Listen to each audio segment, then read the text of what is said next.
شروع اللہ کا نام لے کر جو بڑا مہربان نہایت رحم والا ہے۔ طاسین، یہ قرآن یعنی کتاب روشن کی آیتیں ہیں، مومنوں کے لیے ہدایت اور بشارت ہے، وہ جو نماز پڑھتے اور زکوٰۃ دیتی ہیں اور وہ آخرت کا بھی یقین رکھتے ہیں۔ جو لوگ آخرت پر ایمان نہیں رکھتے ہم نے ان کے اعمال ان کے لیے آراستہ کر دیے ہیں تو وہ بھٹکتے پھر رہے ہیں۔ یہی لوگ ہیں جن کے لیے برا عذاب ہے اور وہ آخرت میں بھی بہت نقصان اٹھانے والے ہیں۔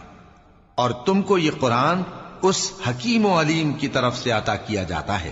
جب موسیٰ نے اپنے گھر والوں سے کہا کہ میں نے آگ دیکھی ہے، میں وہاں سے رستے کا پتہ لاتا ہوں یا کوئی شعلہ یعنی ایک انگارہ تمہارے پاس لاتا ہوں تاکہ تم آگ تاپو۔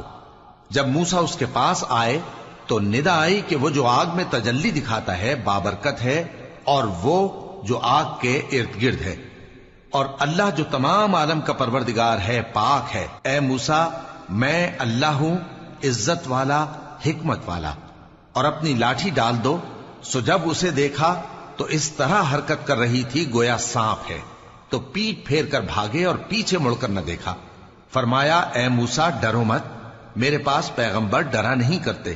ہاں، جس نے ظلم کیا پھر برائی کے بعد اسے نیکی سے بدل دیا تو میں بخشنے والا مہربان ہوں۔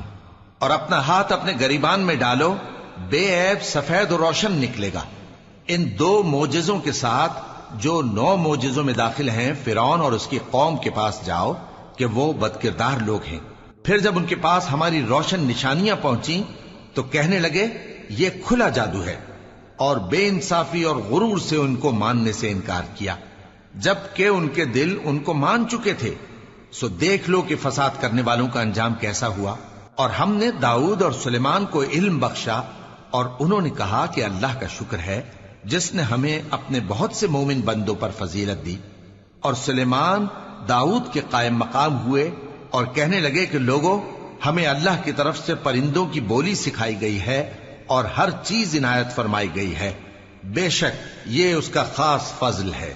اور سلیمان کے لیے جنوں اور انسانوں اور پرندوں کے لشکر جمع کیے گئے اور پھر ان کی جماعتیں بنائی گئیں، یہاں تک کہ جب چیونٹیوں کے میدان میں پہنچے تو ایک چیونٹی نے کہا کہ چیونٹیوں، اپنے اپنے بلوں میں داخل ہو جاؤ، ایسا نہ ہو کہ سلیمان اور اس کے لشکر تم کو کچل ڈالیں اور ان کو خبر بھی نہ ہو۔ تو وہ اس کی بات سے ہنس پڑے اور کہنے لگے کہ اے پروردگار، مجھے توفیق عنایت کر کہ جو احسان تو نے مجھ پر اور میرے ماں باپ پر کیے ہیں ان کا شکر کروں اور ایسے نیک کام کروں کہ تو ان سے خوش ہو جائے، اور مجھے اپنی رحمت سے اپنے نیک بندوں میں داخل فرما۔ اور جب انہوں نے پرندوں کا جائزہ لیا تو کہنے لگے کیا سبب ہے مجھے ہدہد نظر نہیں آتا؟ کیا کہیں غائب ہو گیا ہے؟ میں اسے سخت سزا دوں گا یا ذبح کر ڈالوں گا یا میرے سامنے اپنی بے قصوری کی واضح دلیل پیش کرے۔ ابھی تھوڑی دیر ہوئی تھی کہ ہدہد آ موجود ہوا اور کہنے لگا کہ مجھے ایک ایسی چیز معلوم ہوئی ہے جس کی آپ کو خبر نہیں، اور میں آپ کے پاس ملک سبا سے ایک یقینی خبر لے کر آیا ہوں۔ میں نے ایک عورت دیکھی کہ ان لوگوں پر حکومت کرتی ہے اور ہر چیز اسے میسر ہے، اور اس کا ایک شاندار تخت ہے۔ میں نے دیکھا کہ وہ اور اس کی قوم اللہ کو چھوڑ کر آفتاب کو سجدہ کرتے ہیں، اور شیطان نے ان کے اعمال انہیں آراستہ کر دکھائے ہیں اور ان کو رستے سے روک رکھا ہے، پس وہ رستے پر نہیں آتے اور نہیں سمجھتے ہیں کہ اللہ کو جو آسمانوں اور زمین میں چھپی چیزوں کو ظاہر کر دیتا اور تمہارے پوشیدہ اور ظاہر اعمال کو جانتا ہے، کیوں سجدہ نہ کریں؟ اللہ کے سوا کوئی عبادت کے لائق نہیں، وہی عرش عظیم کا مالک ہے۔ سلیمان نے کہا اچھا، ہم دیکھیں گے تو نے سچ کہا ہے یا تو جھوٹا ہے۔ یہ میرا خط لے جا اور اسے ان کی طرف ڈال دے، پھر ان کے پاس سے ہٹ جانا اور دیکھنا کہ وہ کیا جواب دیتی ہیں۔ ملکہ نے کہا کہ دربار والوں، مجھ تک ایک نامہ گرامی پہنچایا گیا ہے، وہ سلیمان کی طرف سے ہے، اور مضمون یہ ہے کہ شروع اللہ کا نام لے کر جو بڑا مہربان نہایت رحم والا ہے، بعد اس کے یہ کہ مجھ سے سرکشی نہ کرو اور مطیع و فرما بردار ہو کر میرے پاس چلے آؤ۔ خط سنا کر کہنے لگی کہ اے اہل دربار، میرے اس معاملے میں مجھے مشورہ دو، جب تک کہ تم حاضر نہ ہو اور صلاح نہ دو میں کسی کام کا فیصلہ نہیں کیا کرتی۔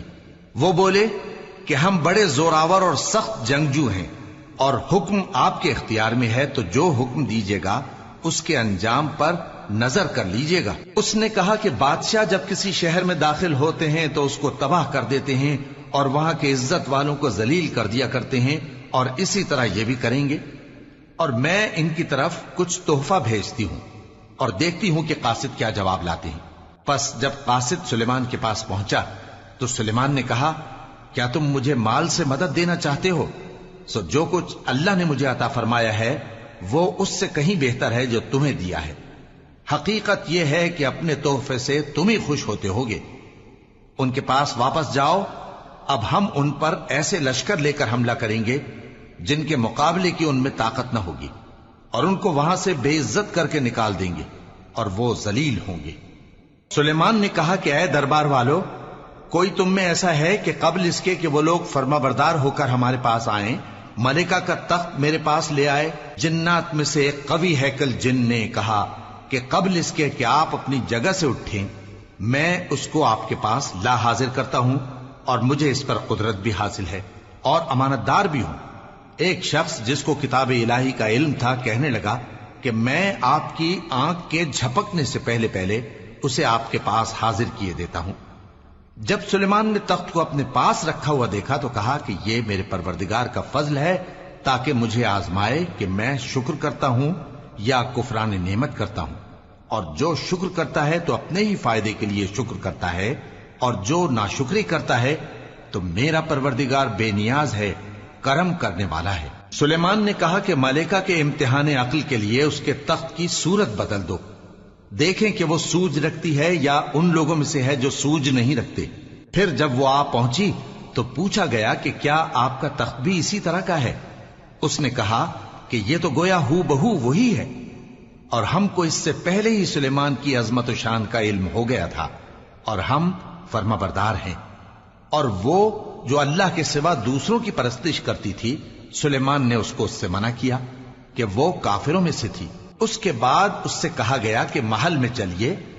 جب اس نے اس کے فرش کو دیکھا تو اسے پانی کا حوض سمجھا اور کپڑا اٹھا کر اپنی پنڈلیاں کھول دی۔ سلیمان نے کہا، یہ ایسا محل ہے جس کے نیچے بھی شیشے جڑے ہوئے ہیں۔ وہ بول اٹھی کہ پروردگار، میں اپنے آپ پر ظلم کرتی رہی تھی، اور اب میں سلیمان کے ساتھ اللہ رب العالمین پر ایمان لاتی ہوں۔ اور ہم نے سمود کی طرف ان کے بھائی صالح کو بھیجا کہ اللہ کی عبادت کرو، تو وہ دو فریق ہو کر آپس میں جھگڑنے لگے۔ صالح نے کہا کہ اے قوم، تم بھلائی سے پہلے برائی کے لیے کیوں جلدی کرتے ہو، اور اللہ سے بخشش کیوں نہیں مانگتے تاکہ تم پر رحم کیا جائے؟ وہ کہنے لگے کہ تم اور تمہارے ساتھی ہمارے لیے برا شگون ہیں۔ صالح نے کہا کہ تمہاری بدشگونی اللہ کے پاس ہے، بلکہ تم ایسے لوگ ہو جن کی آزمائش کی جاتی ہے۔ اور شہر میں 9 شخص تھے جو ملک میں فساد کیا کرتے تھے اور اصلاح سے کام نہیں لیتے تھے۔ کہنے لگے کہ اللہ کی قسم کھاؤ کہ ہم رات کو اس پر اور اس کے گھر والوں پر شبخون ماریں گے، پھر اس کے وارثوں سے کہہ دیں گے کہ ہم تو اس کے گھر والوں کے موقع ہلاکت پر تھے ہی نہیں، اور ہم سچ کہتی ہیں۔ اور وہ ایک چال چلے، اور ہم نے بھی ایک تدبیر کی، اور ان کو کچھ خبر نہ ہوئی۔ تو دیکھ لو کہ ان کی چال کا انجام کیسا ہوا۔ ہم نے ان کو اور ان کی قوم سب کو ہلاک کر ڈالا۔ اب ان کے یہ گھر ان کے ظلم کے سبب تلپٹ پڑے ہیں۔ جو لوگ علم رکھتے ہیں ان کے لیے اس میں نشانی ہے، اور جو لوگ ایمان لائے اور ڈرتے تھے ان کو ہم نے نجات دی۔ اور لوط کو یاد کرو جب انہوں نے اپنی قوم سے کہا کہ تم بے حیائی کے کام کیوں کرتے ہو جبکہ تم دیکھتے ہو؟ کیا تم عورتوں کو چھوڑ کر لذت حاصل کرنے کے لیے مردوں کی طرف مائل ہوتے ہو؟ حقیقت یہ ہے کہ تم احمق لوگ ہو۔ تو ان کی قوم کے لوگ بولے تو یہ بولے، اور اس کے سوا ان کا کچھ جواب نہ تھا کہ لوط کے گھر والوں کو اپنے شہر سے نکال دو، یہ لوگ پاک بننا چاہتے ہیں۔ تو ہم نے ان کو اور ان کے گھر والوں کو نجات دی، مگر ان کی بیوی کہ اس کی نسبت ہم نے مقرر کر رکھا تھا کہ وہ پیچھے رہنے والوں میں ہوگی۔ اور ہم نے ان پر مے برسایا، سو جو مے ان لوگوں پر برسا جن کو متنبع کر دیا گیا تھا برا تھا۔ کہہ دو کہ سب تعریف اللہ ہی کے لیے ہے، اور اس کے ان بندوں پر سلام ہے جس کو اس نے منتخب فرمایا۔ بھلا اللہ بہتر ہے یا وہ جن کو یہ اس کا شریک بناتے ہیں؟ بھلا کس نے آسمانوں اور زمین کو پیدا کیا، اور کس نے تمہارے لیے آسمان سے پانی برسایا؟ پھر ہم نے اس سے سرسبز باغ اگائے، تمہارا کام تو نہ تھا کہ تم ان کے درختوں کو اگاتے، تو کیا اللہ کے ساتھ کوئی اور بھی معبود ہے؟ ہرگز نہیں، بلکہ یہ لوگ رستے سے الگ ہو رہے ہیں۔ بھلا کس نے زمین کو قرارگاہ بنایا اور اس کے بیچ نہریں بنائیں اور اس کے لیے پہاڑ بنائے، اور کس نے دو دریاؤں کے بیچ اوٹ بنائی؟ یہ سب کچھ اللہ نے بنایا، تو کیا اللہ کے ساتھ کوئی اور معبود بھی ہے؟ ہرگز نہیں، بلکہ ان میں اکثر علم نہیں رکھتے۔ بھلا کون بے قرار کی التجا قبول کرتا ہے جب وہ اس سے دعا کرتا ہے، اور کون اس کی تکلیف کو دور کرتا ہے، اور کون تم کو زمین میں اگلوں کا جانشین بناتا ہے؟ یہ سب کچھ اللہ کرتا ہے، تو کیا اللہ کے ساتھ کوئی اور معبود بھی ہے؟ ہرگز نہیں، مگر تم بہت کم غور کرتے ہو۔ بھلا کون تم کو جنگل اور دریا کے اندھیروں میں رستہ بتاتا، اور کون ہواؤں کو اپنی رحمت کے آگے خوشخبری بنا کر بھیجتا ہے؟ یہ سب کچھ اللہ کرتا ہے، تو کیا اللہ کے ساتھ کوئی اور معبود بھی ہے؟ ہرگز نہیں۔ یہ لوگ جو شرک کرتے ہیں، اللہ کی شان اس سے بلند ہے۔ بھلا کون خلقت کو پہلی بار پیدا کرتا پھر اس کو دوبارہ پیدا کرے گا؟ اور کون تم کو آسمان اور زمین سے رزق دیتا ہے؟ یہ سب کچھ اللہ کرتا ہے، تو کیا اللہ کے ساتھ کوئی اور معبود بھی ہے؟ ہرگز نہیں۔ کہہ دو کہ مشرکو، اگر تم سچے ہو تو دلیل پیش کرو۔ کہہ دو کہ جو لوگ آسمانوں اور زمین میں ہیں اللہ کے سوا غیب کی باتیں نہیں جانتے، اور نہ یہ جانتے ہیں کہ کب زندہ کر کے اٹھائے جائیں گے، بلکہ آخرت کے بارے میں ان کا علم ختم ہو چکا ہے، بلکہ یہ اس کی طرف سے شک میں ہیں، بلکہ یہ اس سے اندھے ہو رہے ہیں۔ اور جو لوگ کافر ہیں کہتے ہیں کہ جب ہم اور ہمارے باپ دادا مٹی ہو جائیں گے تو کیا ہم پھر قبروں سے نکالے جائیں گے؟ یہ وعدہ ہم سے اور ہمارے باپ دادا سے پہلے سے ہوتا چلا آیا ہے، کہاں کا اٹھنا اور کیسی قیامت؟ یہ تو صرف پہلے لوگوں کی کہانیاں ہیں۔ کہہ دو کہ ملک میں چلو پھرو، پھر دیکھو کہ گناہگاروں کا انجام کیا ہوا ہے، اور ان کے حال پر غم نہ کرنا، اور نہ ان چالوں سے جو یہ کر رہے ہیں تنگ دل ہونا۔ اور کہتے ہیں کہ اگر تم سچے ہو تو یہ وعدہ کب پورا ہوگا؟ کہہ دو کہ جس عذاب کے لیے تم جلدی کر رہے ہو شاید اس میں سے کچھ تمہارے نزدیک آ پہنچا ہو، اور تمہارا پروردگار تو لوگوں پر فضل کرنے والا ہے، لیکن ان میں سے اکثر شکر نہیں کرتے۔ اور جو باتیں ان کے سینوں میں پوشیدہ ہوتی ہیں اور جو کام وہ ظاہر کرتے ہیں، تمہارا پروردگار ان سب کو جانتا ہے۔ اور آسمانوں اور زمین میں کوئی پوشیدہ چیز نہیں ہے مگر یہ کہ وہ ایک کتاب روشن میں لکھی ہوئی ہے۔ بے شک یہ قرآن بنی اسرائیل کے سامنے اکثر باتیں جن میں وہ اختلاف کرتے ہیں بیان کر دیتا ہے، اور بے شک یہ مومنوں کے لیے ہدایت اور رحمت ہے۔ تمہارا پروردگار قیامت کے روز ان میں اپنے حکم سے فیصلہ کر دے گا، اور وہ غالب ہے، علم والا ہے۔ تو اللہ پر بھروسہ رکھو، تم تو صاف حق پر ہو۔ کچھ شک نہیں کہ تم مردوں کو بات نہیں سنا سکتے، اور نہ بہروں کو جبکہ وہ پیٹ پھیر لیں آواز سنا سکتے ہو، اور نہ اندھوں کو گمراہی سے نکال کر رستہ دکھا سکتے ہو۔ تم تو انہی کو سنا سکتے ہو جو ہماری آیتوں پر ایمان لاتے ہیں، پھر وہ فرما بردار ہو جاتے ہیں۔ اور جب ان کے بارے میں عذاب کا وعدہ پورا ہوگا تو ہم ان کے لیے زمین میں سے ایک جانور نکالیں گے جو ان سے باتیں کرے گا۔ یہ ہم اس لیے کریں گے کہ لوگ ہماری آیتوں پر ایمان نہیں لاتے تھے۔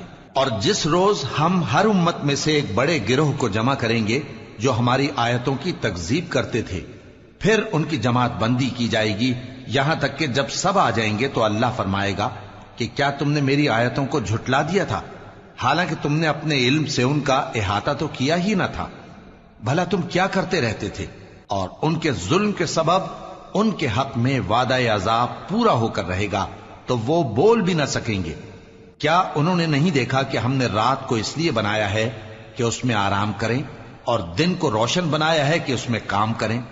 بے شک اس میں مومن لوگوں کے لیے نشانیاں ہیں۔ اور جس روز سور پھونکا جائے گا تو جو لوگ آسمانوں میں اور جو زمین میں ہیں سب گھبرا اٹھیں گے مگر وہ جسے اللہ چاہے، اور سب اس کے پاس عاجز ہو کر چلے آئیں گے۔ اور تم پہاڑوں کو دیکھتے ہو تو خیال کرتے ہو کہ مضبوط جمے ہوئے ہیں، مگر وہ اس روز اس طرح اڑتے پھریں گے جیسے بادل۔